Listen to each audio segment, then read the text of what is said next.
Lovely to spend the week with you. A pleasure as always. Stay tuned. News. Don't go anywhere because the lead with Jake Tapper starts after this short break. My most important kitchen tool? My brain. So I choose Nariva Plus. Unlike some others, Nariva Plus is a multitasker supporting 6 key indicators of brain health to help keep me sharp. Nariva, think bigger. Have you thought about your wish? I wish that Shaq was my real-life big brother. Aww. What's up, little bro? I'm not touching you. I'm not touching you. Turns out some wishes do come true. And it turns out that General is a quality insurance company that's been saving people money for nearly 60 years. Mom, for a great low rate and nearly 60 years of quality coverage, make the right call and go with the General. COVID is still out there, and so are you. And you could be out there with fading protection, but an updated vaccine restores your protection, so you can keep doing you. Some people say the metaverse will only be virtual. But firefighters entering a burning house will one day save time when lives are on the line. Visualizing a patient's most recent scan will help speed up decision-making in the ER. And while the woolly mammoth is still extinct, that doesn't mean students can't take field trips to visit them. The metaverse may be virtual, but the impact will be real. This is called color. I loathe that color. It's way too big. Don't listen to him. I'm brilliant. Super humble. Damn! The Nate and Jeremiah Home Project. All new Wednesday at 9 on HGTV. Create an amazing website with Fiverr. You'll need your web developer, UX writer, and Amy, a Fiverr freelance graphic designer with dozens of 5-star reviews who will join your team from her favorite coffee shop. Don't forget to tip. Expand your team with a Fiverr freelancer. This is a Floyd bed frame. Timeless design, enduring materials, simple to assemble, the Floyd bed frame is perfectly designed for how you live today and in the future. See our entire family of furniture at floydhome.com. I've been thinking about getting a cat. When you do, you have to get a litter robot. I love it. Litter robot? Yeah. It's a smart litter box that doesn't smell like one, and it automatically does the scooping. Litter robot? Yeah, and I don't even have to think about it until the app notifies me it's time to remove the waste bag. Hey, litter robot, order me a pizza. Not everything can be as smart as Litter Robot. Say hey to Litter Robot and goodbye to scooping. The smart appliance that helps without asking. I'm Melanie Zanona in Washington, and this is CNN. Donald Trump says the judge overseeing his indictment hates him. See where this one is going? The lead starts right now. Tuesday, 2:15, Trump's arraignment set, according to CNN sources. The unprecedented security that now needs to happen for this unprecedented court appearance. Plus, 30 news organizations come to the defense of an American journalist detained in Russia. Their demands to Putin, and a friend of that reporter will also join me this hour. And from the Midwest to the South, confirmed tornadoes on the ground, with the governor of Kentucky saying tonight's forecast is the worst he has ever seen. Welcome to The Lead on this busy Friday. I'm Pamela Brown in for Jake Tapper, and we start in our politics lead with new developments surrounding the historic indictment against former President Donald Trump.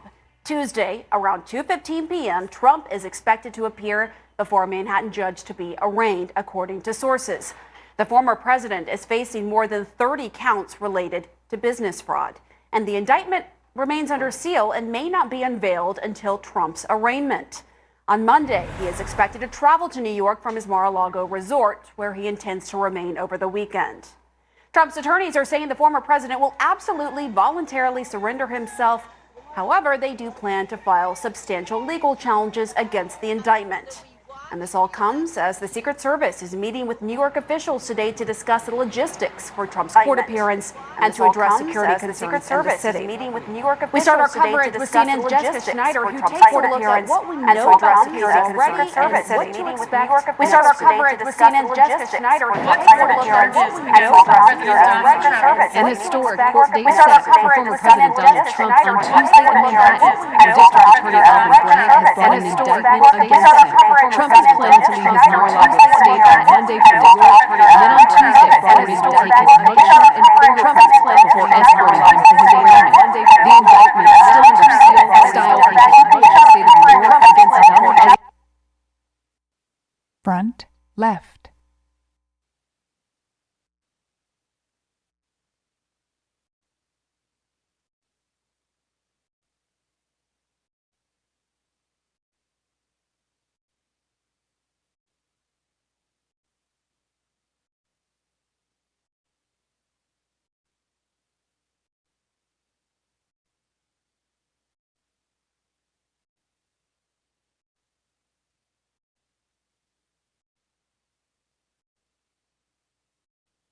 Now, when it comes to what's next for the former president, we do know that Secret Service, Manhattan District Attorney's Office, and other law enforcement officials have arranged for him to peacefully surrender come Tuesday. He will be processed, fingerprinted, photographed. It's not likely that he will be handcuffed, but perhaps that may be the case. He additionally will appear in court before this justice, and that is the point.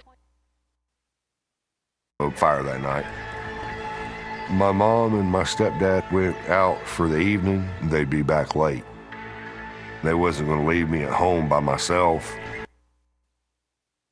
For Donald, since we're talking about convicted felons, see you on Tuesday, pal. Sources tell CNN the grand jury also heard testimony about a catch-and-kill scheme to bury a story about another alleged Trump affair with former Playboy Playmate of the Year, Karen McDougal.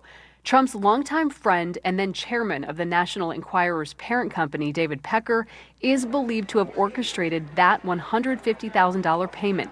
Pecker testified before the grand jury Monday. Trump also denies any affair with McDougal. Trump's lawyers are now vowing to fight, saying they will move to get all charges dismissed before any trial. There's no crime. I don't know if it's going to make the trial because we have substantial legal challenges that we have to front before we get to that point. And CNN has been digging into who this mysterious last witness was on Thursday before the grand jury actually voted to indict Trump. That could all become a lot more clear as this case progresses. And of course, we'll also see how strong this case might be after this indictment is unsealed, likely Tuesday at the arraignment. And in the meantime, former Attorney General Bill Barr is the latest now speaking out, joining that chorus of Republicans to say that this is all a political hit job and a weak case. But of course, Pam, no one has actually seen the exact charges or any of the evidence here. Maybe that will all be laid out in court sometime next week. Yeah, he also said it would be bad for the eventual GOP nominee. Jessica Schneider, thank you so much. We'll discuss more about that in our political panel. But in the meantime, I want to go to CNN's Kristen Holmes, who is right outside Mar-a-Lago. Kristen, Trump quickly from initial surprise, fledged attack mode.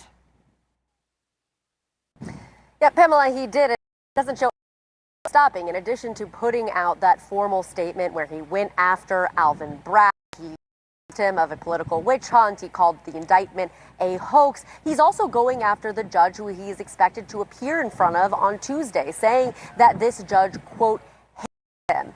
In addition to that, see nonstop posts on social media. That includes clips of his allies defending him across media platforms. And this is all part of an effort to control that public narrative. We know that Trump's team is watching this very closely. They are sending out updates, blasts via email of who has Trump's back, who is defending him. And Trump is really rallying his troops. We know that he has been calling advisors, meeting with advisors, calling allies, including Hill, shoring up the support that he has. And many of his advisors that I have spoken to say that they are pleased with the Republican response, because as we have talked about, Trump is not only a former U.S. president, but he is currently running for president right now. And they believe that this could help him in a contested primary, although it still, of course, remains to be seen whether or not an indictment like this could help him politically.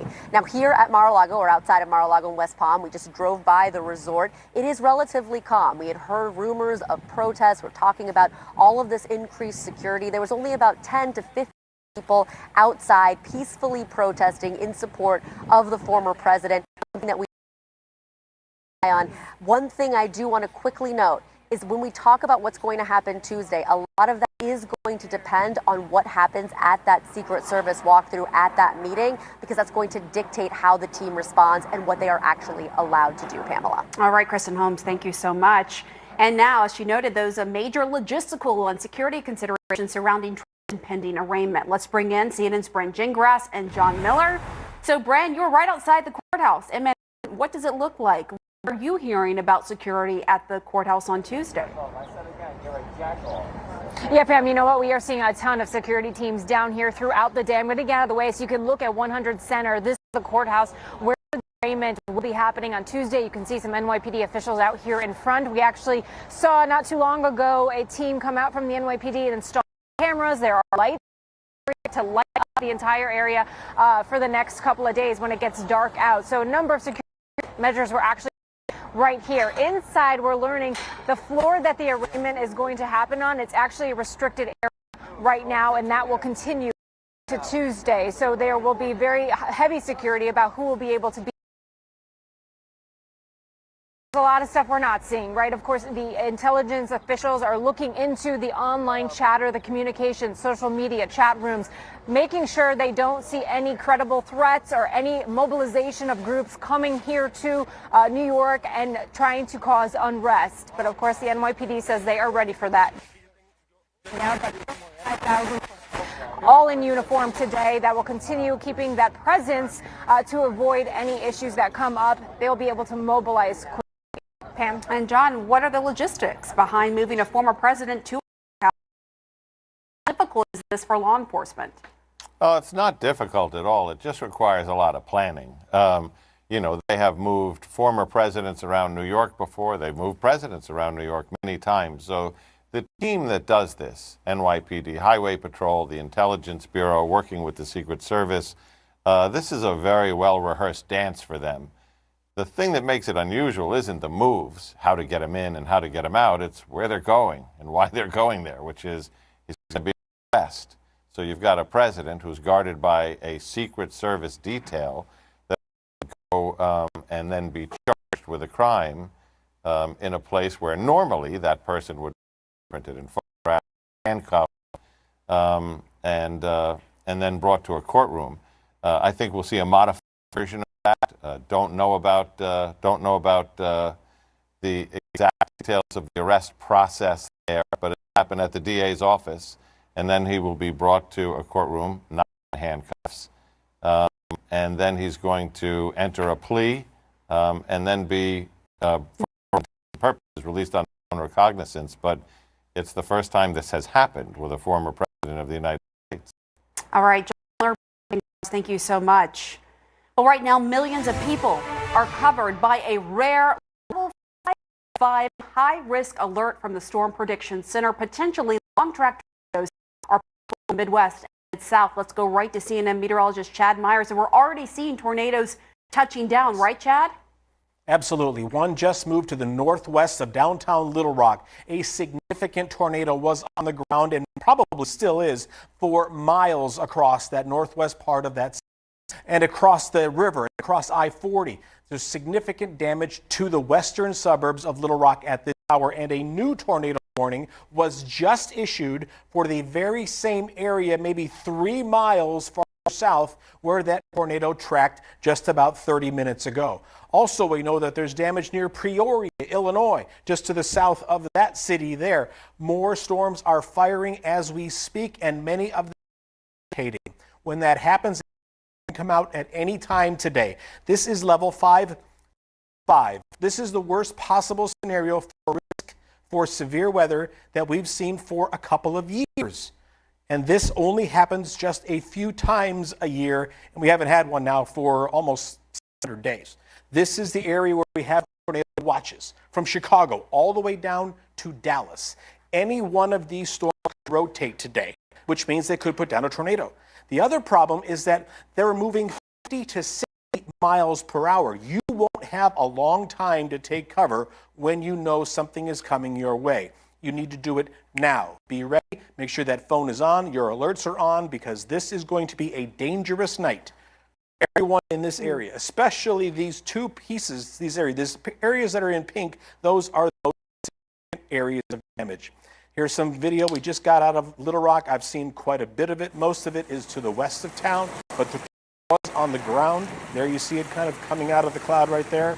This, to me, when it was on the ground, looking like what I call a stovepipe tornado, likely an EF2 tornado on the ground. And the damage that I've seen is somewhere between 1 and 2. Obviously, not all the damage has been seen yet, because this video is just coming in to our control room, just coming in even to the control rooms of the Little Rock affiliates there in Arkansas. If you are in this area, this red or orange or yellow area, today is the day to pay attention. One of the worst days we've seen for these watches, particularly dangerous situation watches, with large tornadoes possible well through dark. That's another problem if this happens after you're sleeping. That is, you know what, this reminds me eerily of what happened in Mayfield, Kentucky in December of 2021, where that huge tornado came at night. People were sleeping, and it was a horrible situation. In fact, I just got a text from one of them, Chad, one of the people who was there in Kentucky then. He said, we're evacuating again because of the tornado threat in Kentucky and elsewhere. It is horrific. A 5 out of 5, you say. Help us better understand how unusual that is. The last time it happened was exactly 2 years ago. The tornado was an EF4 that rolled through Georgia. And there are many areas here that we see. There's 3 different or 5 different count 3. Slight, moderate, enhanced, and then we go to high. And below that, there's a chance of a thunderstorm that could have some lightning and some wind. But when we get